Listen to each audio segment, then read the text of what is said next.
Hello, Mr. Woody. Hello, classmates. This is Dexter Tumbling, and I am recording my disposition self-assessment video.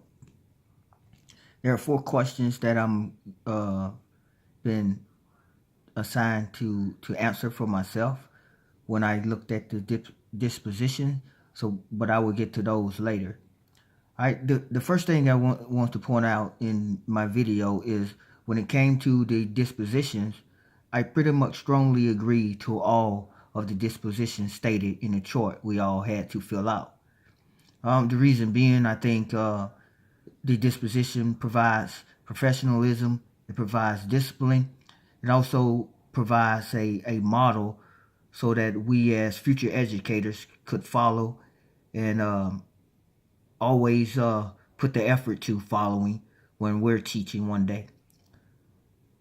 So going to the first question, like I said, all of the dispositions on this chart I pretty much strongly agreed on.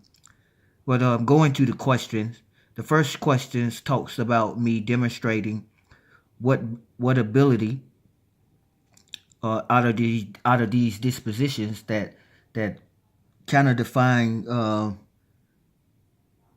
me. So what I possess going into the classroom and what would make me successful. So when it comes to that one, I chose, as you see highlighted in yellow, is educators should promote and support curiosity and encourage active inquiries. Why is this important? Well, being a parent also, I understand the question of why. My kids ask that question a lot, like why is this, why is that, and we shouldn't as teachers think we know everything, because we don't. We have to take interest in the question that the students are asking, and really dig into it so that student can also be part of that class or feel part of the class. I think a learning environment is really set great when everyone in the classroom is talking and speaking on whatever subject you're teaching. So again, what I think I possess, just being in the United States Army and having to teach, is to listen to what others have to say and encourage active inquiry. That is part of knowing my soldiers, and that will be part of knowing my students as well. The next question talks about what disposition I thought I would have to work on. And as you see highlighted in the blue, it says teachers understand the effect of community involvement and servant leadership as it applies to the welfare of others in the educational system. I think one of my biggest things that I need to work on is being able to work with not only my student but the community as a whole. That means knowing the student's family, knowing what surrounds the community, what's going on in the community. I think that will help out a lot when it comes to relating to my students in the classroom.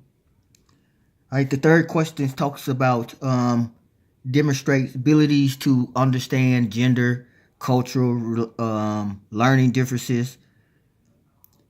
So when it comes to dispositions, when it comes down to gender and culture, I think it is important to not be biased.